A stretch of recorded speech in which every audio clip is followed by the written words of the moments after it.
It came in the form of a text message. Simple and to the point.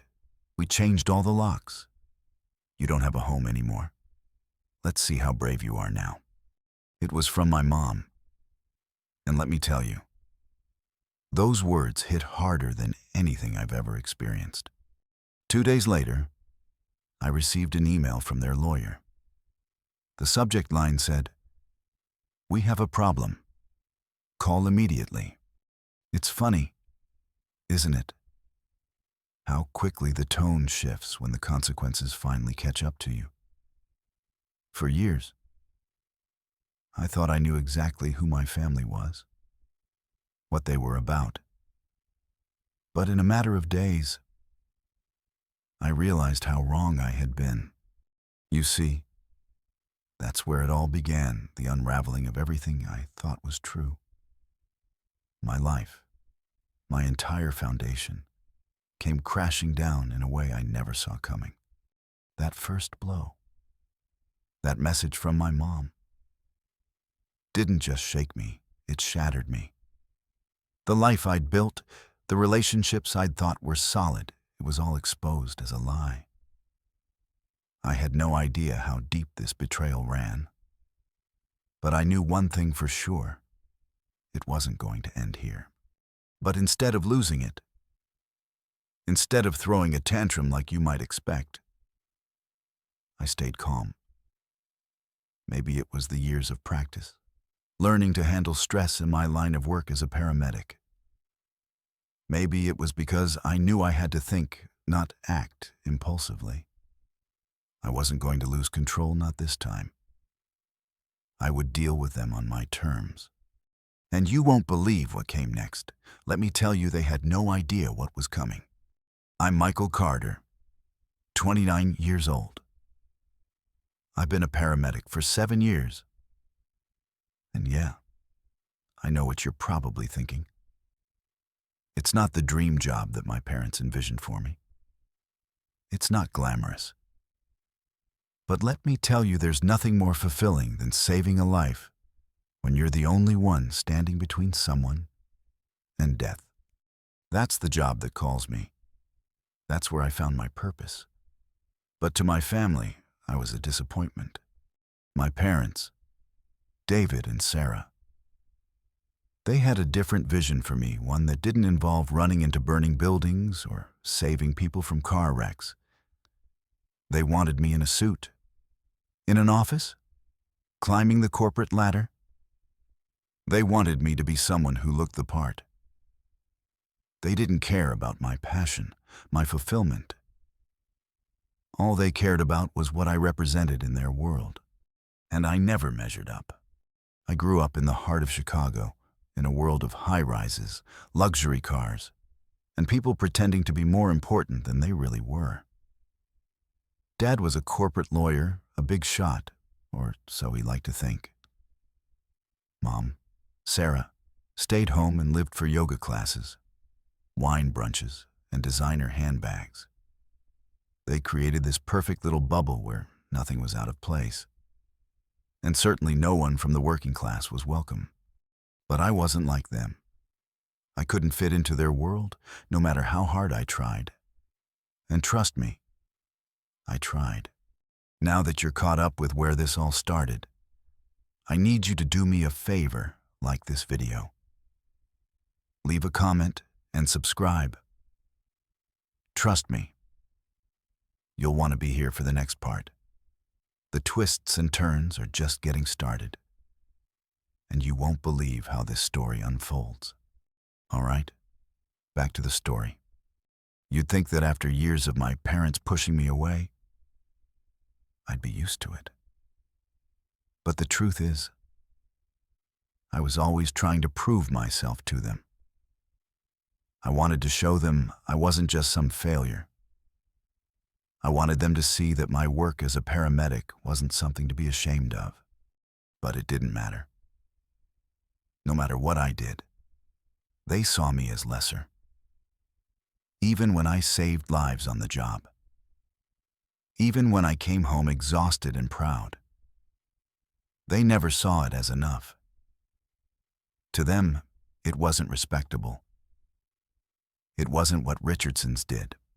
That became the narrative. I was the one who didn't follow their script. I was the one who didn't go to law school. I was the one who chose the dirty, grimy job of a paramedic instead of sitting behind a desk, wearing a suit. And I'll tell you, every time I brought up my career, it felt like they were disgusted with me. They'd roll their eyes, or worse, completely ignore me. Dad would say, "We're professionals. Michael, you should be in law school, not some ambulance." And Mom, oh, she had her own way of showing her disappointment. When people asked what I did, she'd hesitate, almost as if she couldn't bring herself to say the words.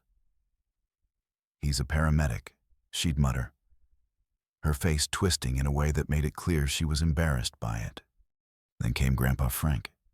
He was the only person in my life who actually got me. Grandpa Frank was my hero. He wasn't about fancy suits or making money. He was a paramedic in the Vietnam War. He'd tell me stories about the people he saved under fire, stories of real courage. And when he came back from the war, he built a construction company from the ground up. He worked with his hands, but his heart was bigger than anything money could buy. To Grandpa, it wasn't about the money. It was about service. It was about showing up for people in their worst moments and doing something real for them.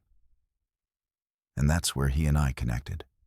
But my parents, they hated how much I looked up to him. They couldn't understand why I valued that kind of work. When Grandpa died, they immediately started talking about his bad business practices and poor financial management. They told me he left nothing but debts. That's what they told everyone, at least. But I knew better. I knew Grandpa had worked hard, saved his money, and wanted to leave me something real. Now that you've gotten a sense of where this story's headed, make sure you hit that subscribe button and turn on notifications, because you don't want to miss what happens next. Trust me, it only gets more wild from here. I wish I had known what was coming. The next few days would change everything I thought I knew about my family, my inheritance, and the lies that would tear everything apart. Stay tuned, because the real battle is just about to begin. The thing about growing up in a family like mine is that you start to believe their version of reality. David, my dad, with his perfectly pressed suits and arrogant confidence, was the backbone of everything they stood for. He'd spent years building his corporate empire. Every decision he made was calculated, deliberate. Everything about him screamed success. That's what he wanted you to believe, anyway. Mom, Sarah, was the face of perfection. Never worked a day in her life. Everything she did was about maintaining that flawless image. Yoga classes, wine brunches, endless shopping trips.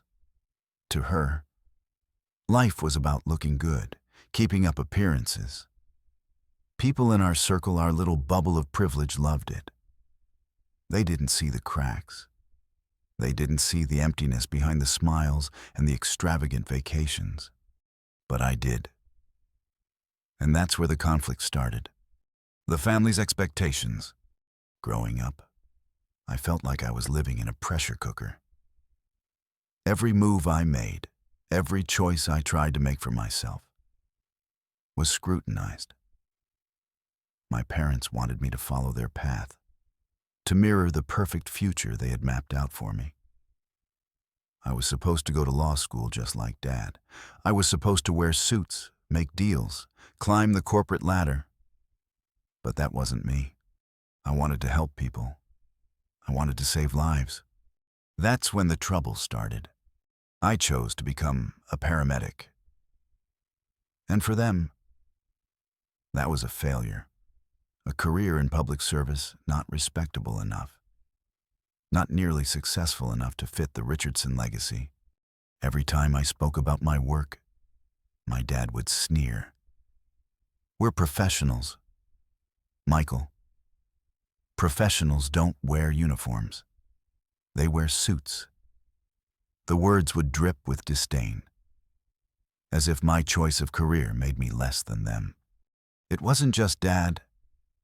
Mom, Sarah, had her own way of showing how much she disapproved. When people would ask what I did for a living, she'd hesitantly mutter, "He's a paramedic," with a look on her face as if she was ashamed to even say it out loud. To her, I wasn't part of the world she had worked so hard to perfect.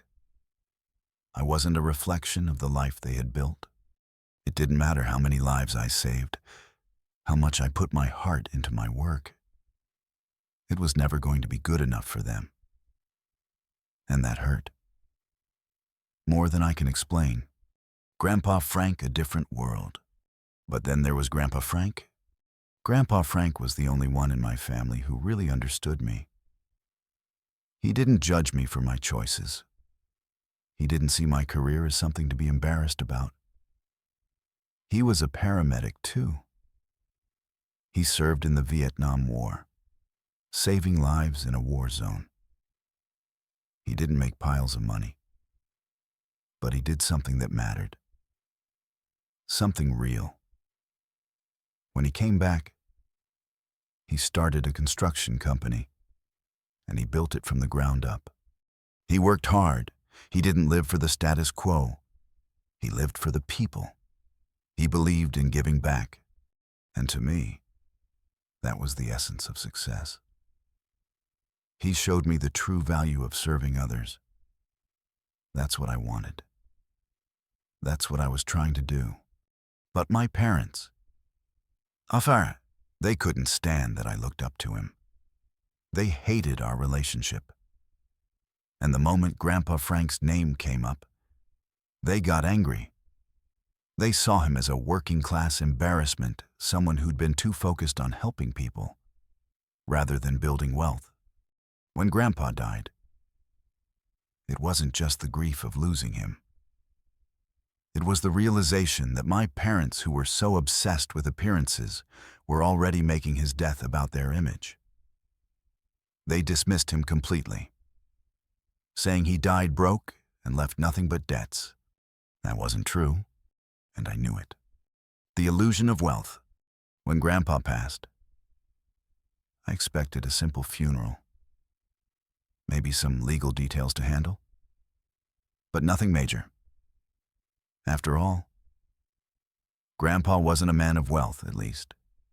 Not in the way that David would measure wealth. But when everything was said and done, that's not what happened. My dad, David, took over everything. He handled the estate, making sure to protect the family name. And he was quick to tell me, Grandpa Frank wasn't good with money. He spent everything on that business, never planned for the future. It never made sense to me. Grandpa Frank wasn't a reckless spender. He had always told me that it wasn't about money, it was about doing things that mattered. But my parents, they turned his legacy into a burden, and they had to quickly forget. And that's when I started to notice things. My parents' lifestyle had shifted. New cars every year, extravagant vacations, lavish spending. Dad, especially, was wearing watches that cost more than my entire annual salary. Mom was getting cosmetic procedures every few months. It wasn't just a casual uptick, it was a full-on lifestyle overhaul. I didn't understand it at first. My dad wasn't a billionaire. He was a corporate lawyer. Sure. But this was something else. This was next level. That's when I started digging. At first, it was casual. Just some curiosity about how they were financing everything. But then the records I found started to reveal something disturbing. They had started a new development company, Richardson Development, LLC. This was the same company, in the same location, as my grandfather's old business. The timeline didn't add up. How had they secured land so cheap it didn't make sense? I pushed for more answers, casually bringing up the project during family conversations. But every time, my dad would get defensive, shutting the subject down. Mom would smile, that cold, fake smile, and say, "Your father is very good at business." But I knew something wasn't right. It felt like I was being kept in the dark. If you're starting to see the red flags here, don't go anywhere. This is just the beginning. Hit that like button, subscribe, and leave a comment because what happens next is mind-blowing. The deeper I dug, the more I uncovered. And trust me, what I found would change everything. Stay with me, and this is where the story starts to get crazy. As I dug deeper, the truth became harder to ignore. At first, it was just suspicions, little things that didn't quite add up. But as I connected the dots, a disturbing pattern emerged. My parents weren't just managing their wealth, they were hiding something. I found the company records for Richardson Development, LLC. The deals they were making were clearly connected to land that had once belonged to Grandpa's business. The same land my father had told me was worthless. But when I went through the records, I saw the value of that land. It wasn't worthless at all. In fact, it was worth millions. I started to realize just how deep the lies went. My parents had been playing me for years. They didn't just fail to mention Grandpa's will. They had actively made sure I didn't know about it. They erased every trace of Grandpa's legacy, all while building a fortune off the very land that was supposed to go to me. The subtle humiliation. I had always been the odd one out in the family. My choices, my values, they didn't fit with their idea of the world. And as my parents grew wealthier, their disdain for me grew too. It wasn't just about the career choice anymore. It was about the life I had chosen to live, the kind of person I had become. When I tried to bring it up with my dad, he dismissed it like it was nothing. "It's just business." "Michael," he would say, his voice cold. "You wouldn't understand." He didn't want me to understand. He never did. The moment I stood up to him by choosing a different path than the one he had mapped out for me was the moment I stopped being part of their perfect world. But the worst part, the humiliation that cut deepest, wasn't the disrespectful comments or the backhanded compliments. It was the way they kept trying to drag me back into their world. Every time I reached out for help, they found a way to belittle me. They couldn't stand that I didn't need them anymore, that I was living my own life, on my own terms. And that wasn't just frustrating, it was suffocating. The unraveling. Things started to get tense between me and my parents. They ignored my calls, brushed off my attempts to talk, and made it clear that they were fine without me. But then something changed. The more I found out about the development company, the more I realized my parents weren't just wealthy. They were playing a game I wasn't even invited to. They were scheming behind closed doors, using their connections to secure land and funds, and making shady business moves that smelled like fraud. This wasn't just a small mistake. This was a carefully crafted plan, a plan to erase Grandpa's legacy, to take everything that was supposed to be mine and claim it as their own. I knew something had to be done. But how could I confront them? How could I expose them without it destroying me in the process? The tension builds. That's when I started to see the cracks in their perfect little world. One night, We were having dinner together at their house, our first dinner in months. The conversation was light at first. My mom was showing off her latest jewelry, talking about their trip to Europe. Dad was going on about his latest business expansion. And then I made a comment. It was meant to be harmless. Just a joke. But I didn't realize it would be the thing that set everything in motion. Must be nice having family money to invest, I said casually. The room fell silent. Dad's face froze. Mom's smile faltered. And for a split second, I could see a flicker of panic in their eyes. It was subtle, but I caught it. They knew. They knew exactly where this conversation was going. The first hint of defensiveness. I wasn't going to let it slide. Not this time. I pushed a little harder, asking how the development project was going. My dad immediately got defensive, his tone shifting to one I hadn't heard in years. He didn't just dismiss me. He practically shut the conversation down. "Let's change the subject," he said, his voice tight. But I wasn't ready to let it go. I kept digging.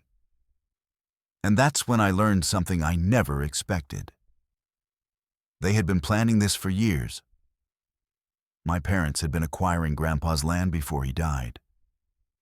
They had manipulated the situation, used his death as a cover, and seized his estate under false pretenses.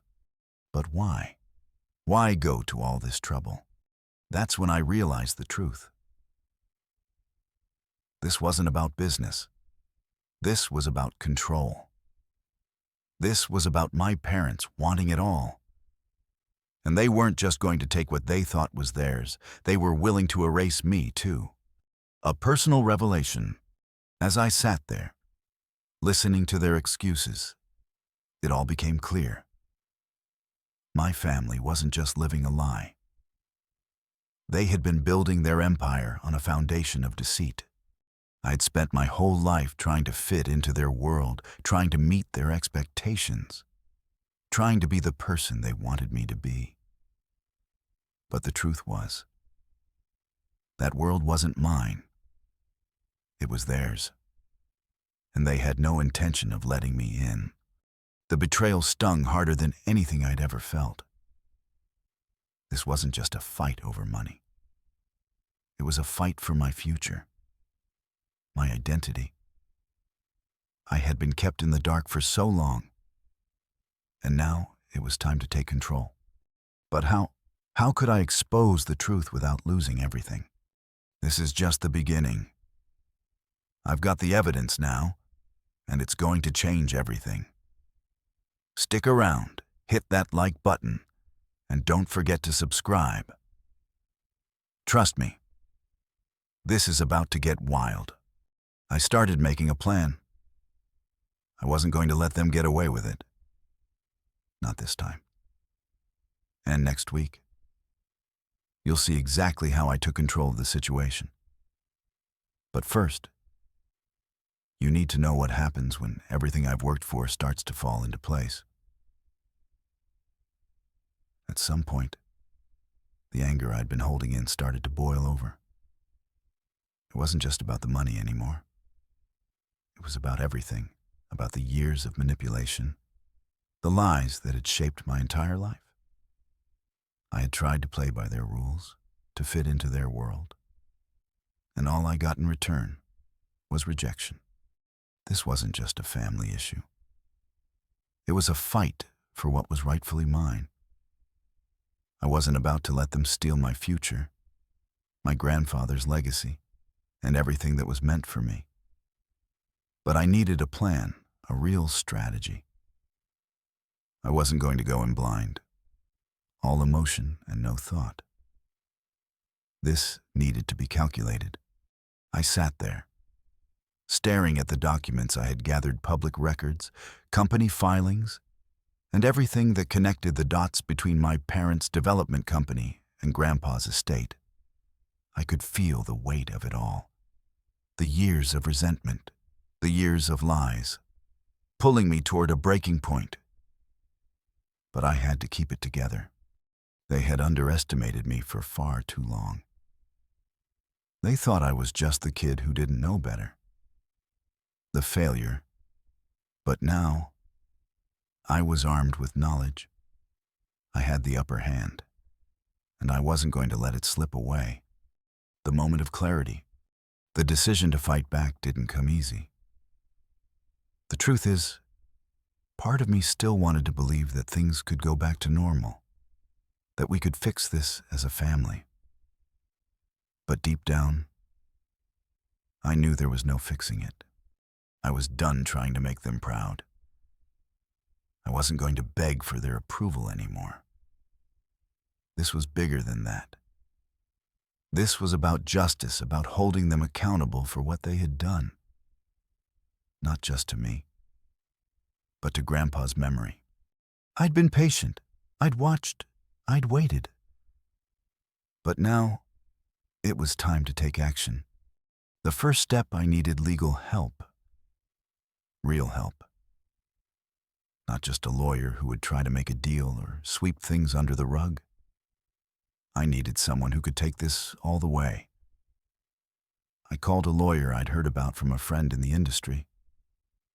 She specialized in estate disputes. And from what I'd heard, she was sharp as a tack. When I explained everything, she didn't hesitate. She didn't try to sugarcoat it. She knew the gravity of the situation. She understood the scope of what we were dealing with. The first thing she said was, "This could be huge. Michael, if everything you found is true, we might have a case that's not just about getting your inheritance back. We could be talking about something much bigger." That's when it hit me. This wasn't just about reclaiming my grandfather's land. This was about exposing everything, building the case. The plan was simple in theory: find the evidence and take it to court. But in practice, it was going to take everything I had. This wasn't a small claim. It wasn't a little family argument we could sweep under the rug. This was a full-on battle, and I was going to need everything I could find to make my case. I started gathering every shred of evidence I could get my hands on. My lawyer helped me track down every document, every file that could prove my parents' fraud. We went through Grandpa's old business records, legal documents, and property deeds. We got in touch with former employees of his company who could testify to what he had built and how much his estate was worth when he died. But the real kicker came when we dug into the public records about the property transfers and company filings. That's when the pattern became undeniable. My parents hadn't just taken advantage of my grandfather's death, they had planned it. They'd already started making deals, securing loans, and setting up their development company before Grandpa had passed away. They didn't just contest the will. They fought it because they had already decided what was going to happen. They knew the inheritance was rightfully mine, and they took it anyway. That's when I made the decision.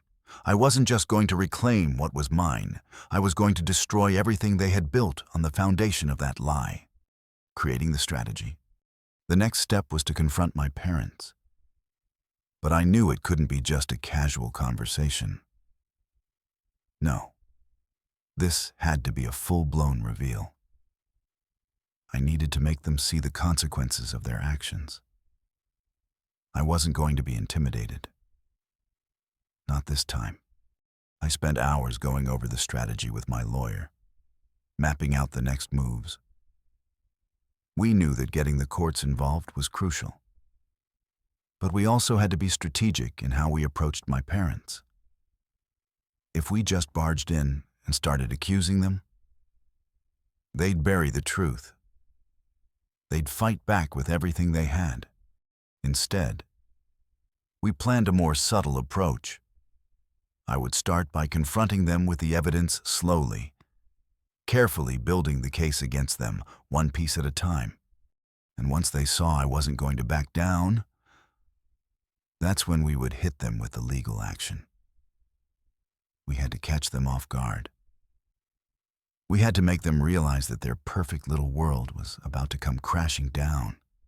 The personal toll. I couldn't stop thinking about what this would mean for my family. I'd spent my whole life trying to fit into their world, trying to make them accept me, trying to be good enough. But now, I realized something that hit harder than anything else. I wasn't trying to fight for them. I was fighting for me. They had taken everything from me, my future, my grandfather's legacy, and even my sense of identity. I'd spent so much time chasing their approval. But now, I knew I couldn't keep doing that. I wasn't just fighting for money. I was fighting for my own dignity, my own sense of self. This was my breaking point. It wasn't going to be easy, but I knew it had to be done. And you won't believe what happens next. This battle is just getting started. And trust me, it's going to be a ride you don't want to miss. Hit that like button and subscribe, because you need to see what happens when everything I've worked for comes to light. Now that the plan was in motion, things were about to get intense. The next steps were crucial. But as we put everything in place, I couldn't shake the feeling that my parents were getting desperate. They had no idea what was coming, and I couldn't wait to see their faces when the truth came crashing down. The day I decided to confront my parents was like stepping into a battlefield. But this wasn't the kind of fight I was used to. There would be no sirens, no medical emergencies to save people from. This was a war of words, evidence, and strategy. I had to be smart, cold, and precise. One wrong move, and they would turn it all against me. But I wasn't going to let them win this time. I had everything I needed: the documents, the testimony, the proof of their lies. The pieces of the puzzle had come together, and now it was time to reveal the truth. The first move, I decided to approach it slowly, carefully. If I just dropped the bomb on them all at once, they would shut down. So, I started by confronting my dad. It was just the two of us. Mom was out running errands, and it felt like the perfect opportunity to test the waters. I walked into the room, took a deep breath, and said, "Dad, we need to talk about Grandpa's estate." He froze. It was the first crack in his armor.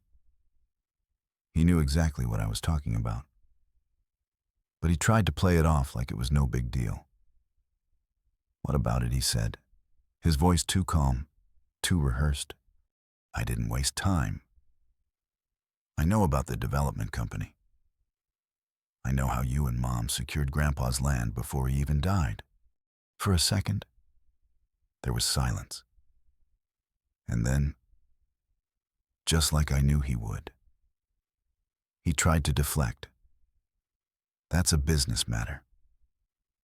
Michael, it's not for you to understand." But I wasn't backing down. "No, I understand it perfectly. You took what wasn't yours. You lied. You erased Grandpa's legacy." His face hardened. And for the first time, I saw the fear in his eyes. He wasn't expecting this. I could see the walls starting to crumble. But I wasn't done yet. The final blow. That's when I pulled out the documents, the company records, the land deeds, everything I'd gathered over the last few weeks. I placed them on the table in front of him. The silence between us grew heavier. I could feel the weight of the evidence I was about to unleash. "Here it is," I said. "This is the truth. Everything you've been hiding.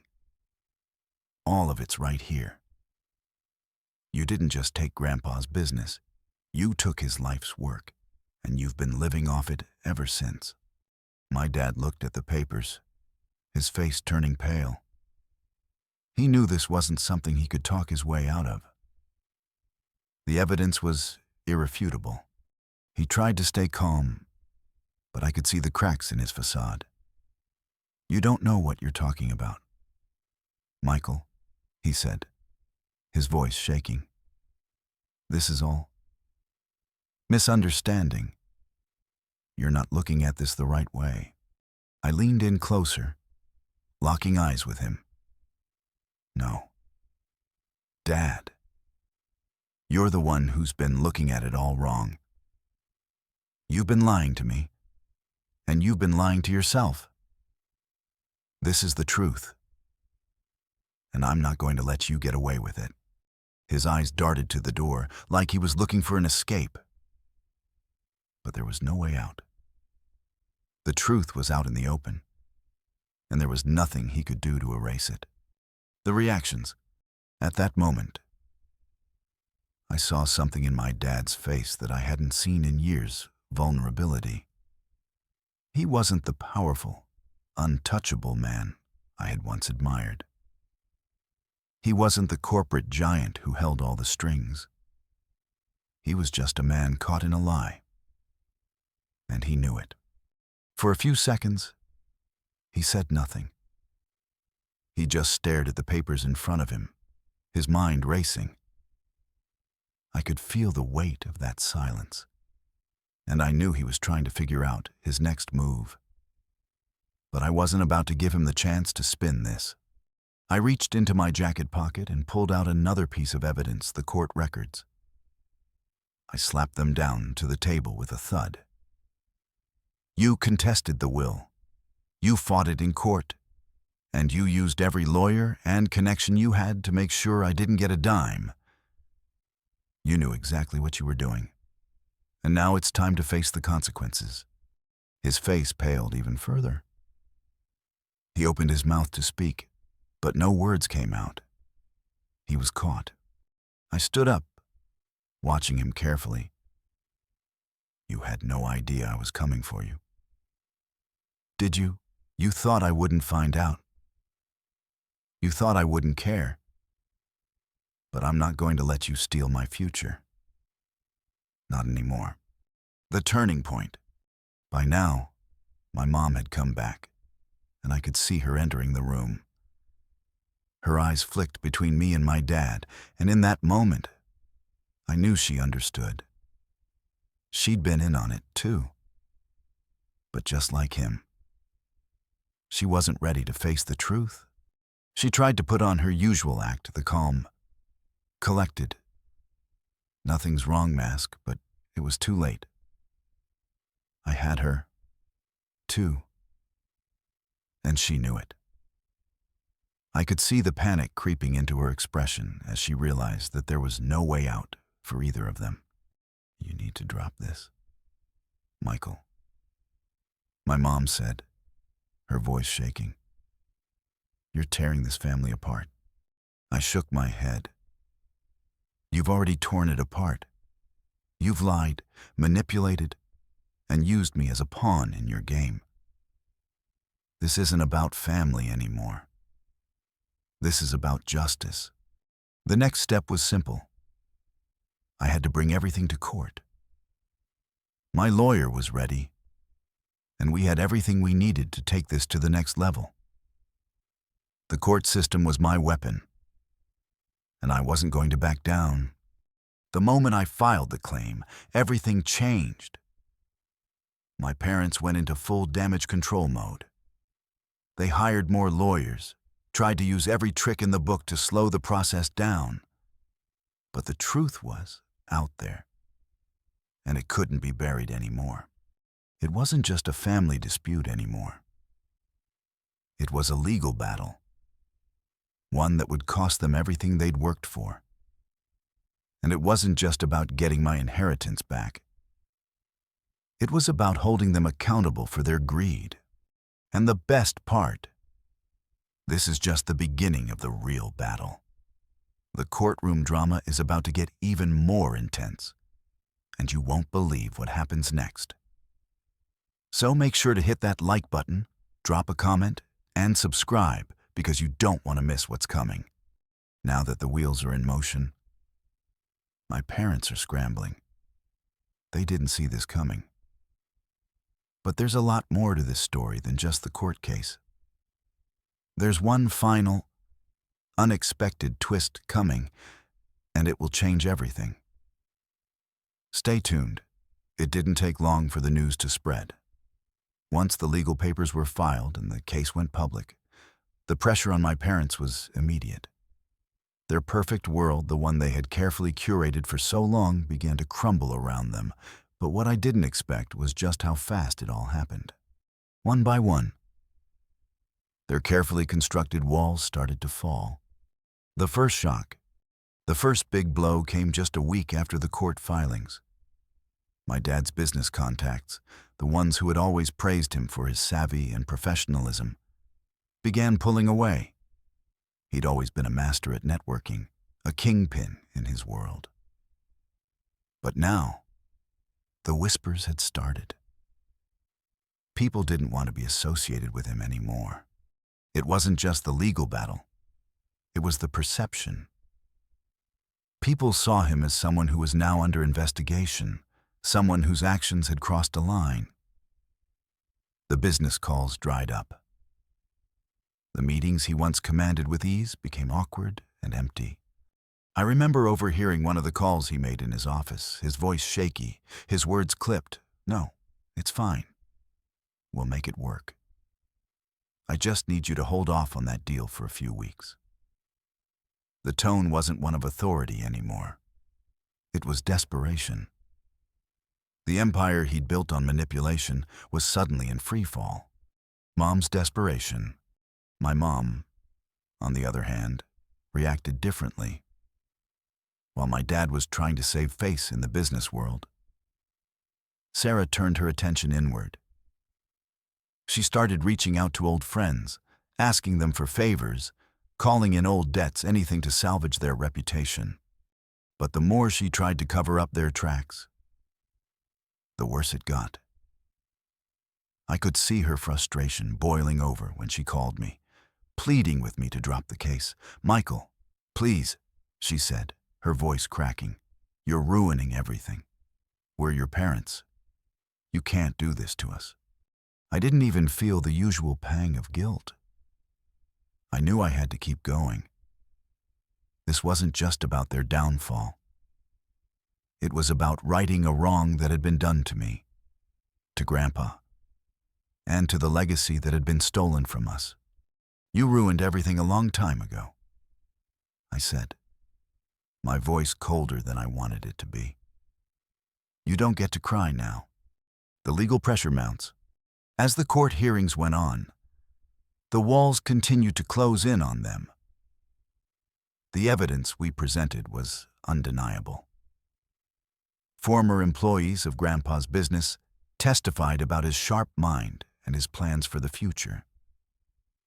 We brought in experts who confirmed the value of the land my parents had stolen. The more they tried to justify their actions, the worse it got.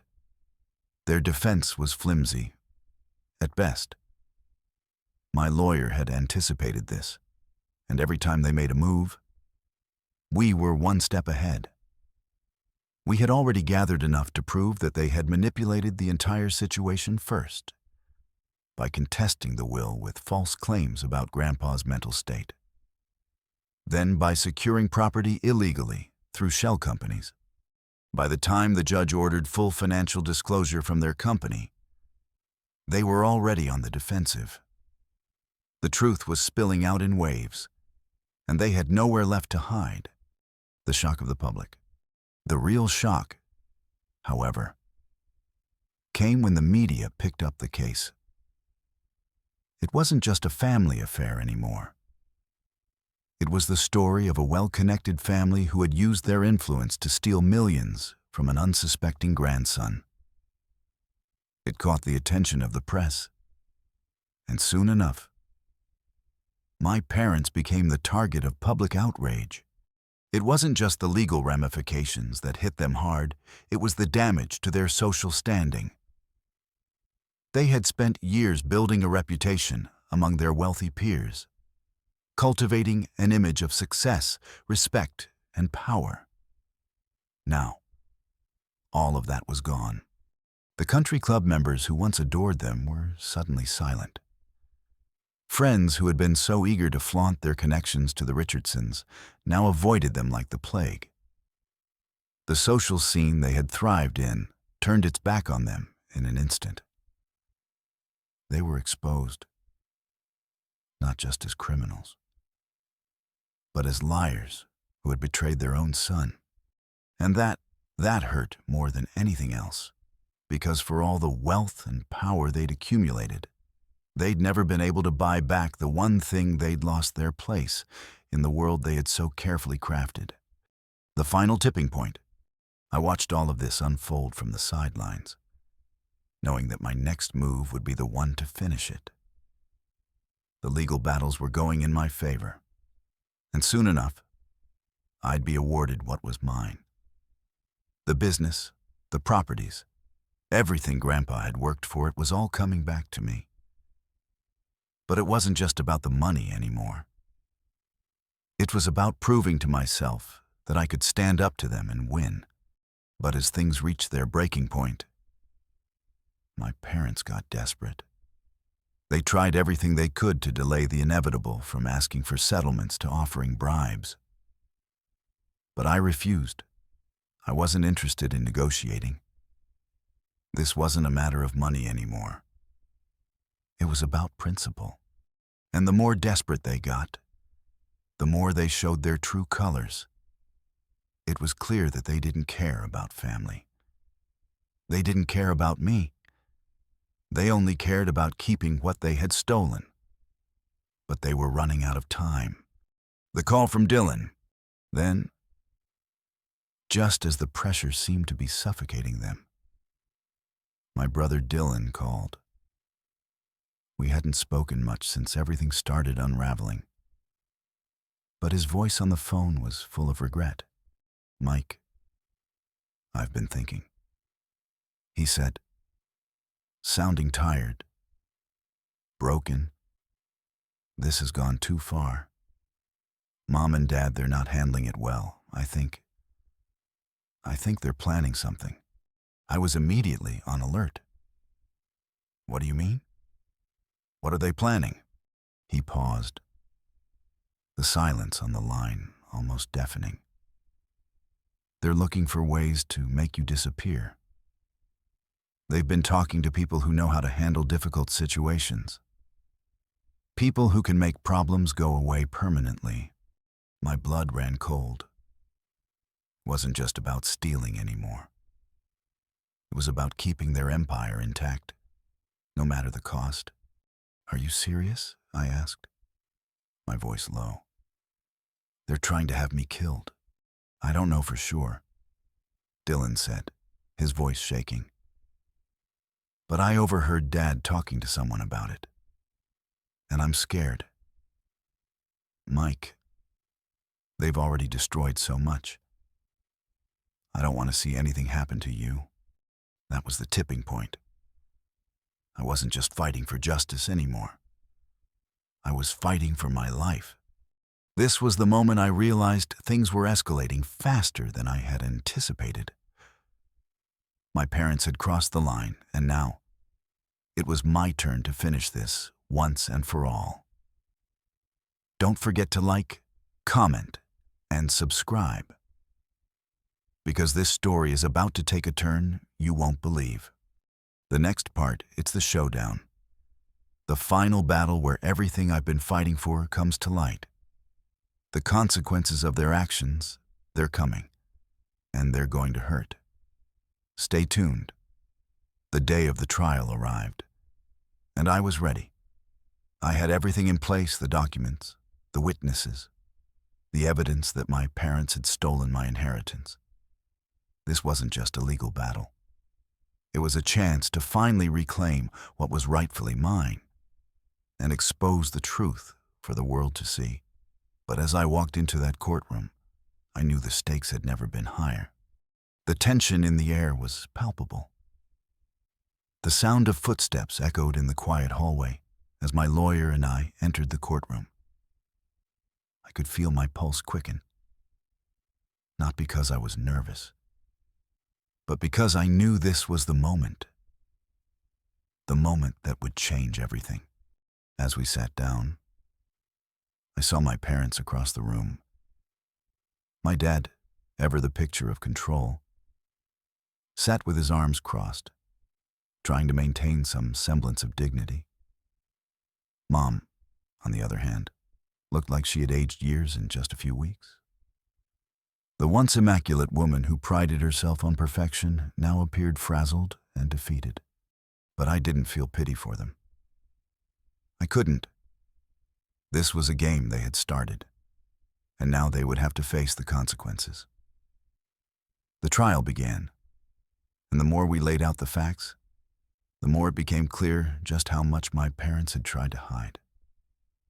The land, the property deals, the fake contesting of Grandpa's will, all of it came to light, and the truth was undeniable. I watched as my parents squirmed in their seats, their faces flushing red with the realization that they were losing.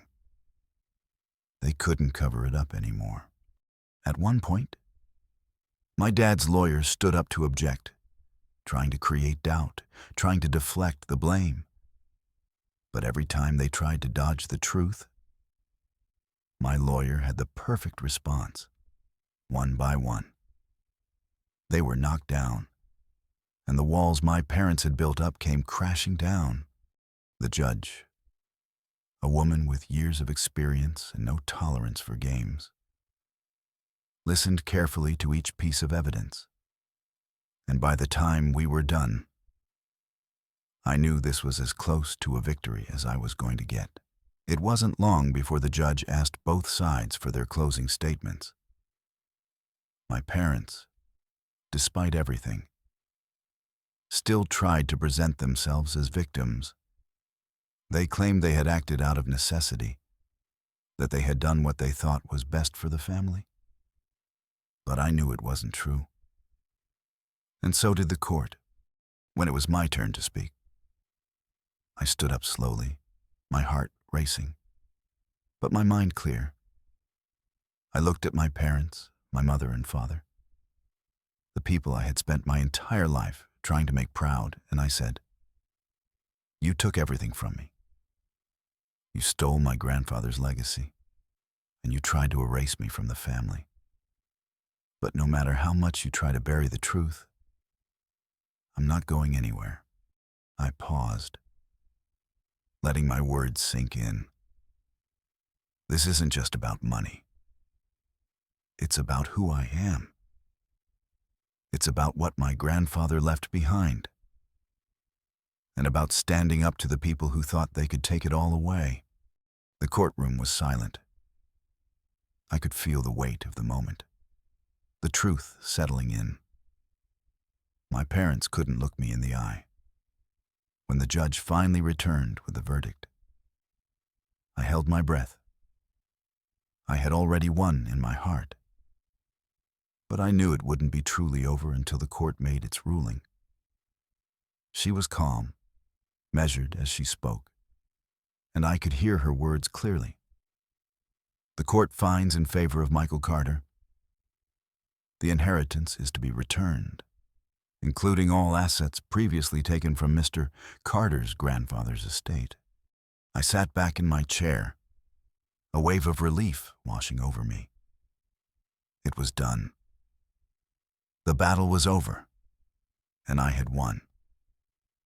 But it wasn't just the victory that felt good, it was the justice. My parents, on the other hand, sat there, utterly defeated. Their world had shattered. The legacy they had tried to steal from me had been restored. But it wasn't just about the money.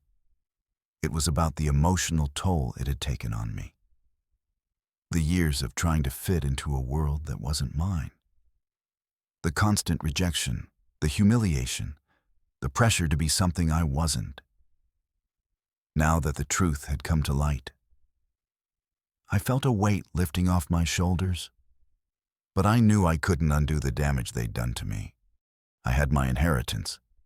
I had my grandfather's business, the properties, the respect. But more importantly, I had my freedom. Freedom from their expectations, freedom from their control, and freedom from the lies they had built around me. Looking back, I realized that this wasn't just about justice for me. It was about standing up for what's right, even when it feels like the world is against you. The road to this moment wasn't easy. It took courage, patience, and the willingness to fight for the truth, no matter the cost. I learned that family isn't about money or status. It's about honesty, loyalty, and love. And sometimes, those things aren't found in the people who are closest to you. Sometimes, they have to be found within yourself. I hope this story shows you that no matter what challenges you face, no matter how impossible it seems, you always have the power to change your story. Sometimes, it takes standing up to the people who've hurt you the most. But in the end, you're the one who controls your future. If you've learned something from this journey, make sure to leave a comment below and share your thoughts. Don't forget to like this video and subscribe for more stories of resilience and justice. Thank you for being part of this journey. The story may be over for now, but the lessons will stay with me forever.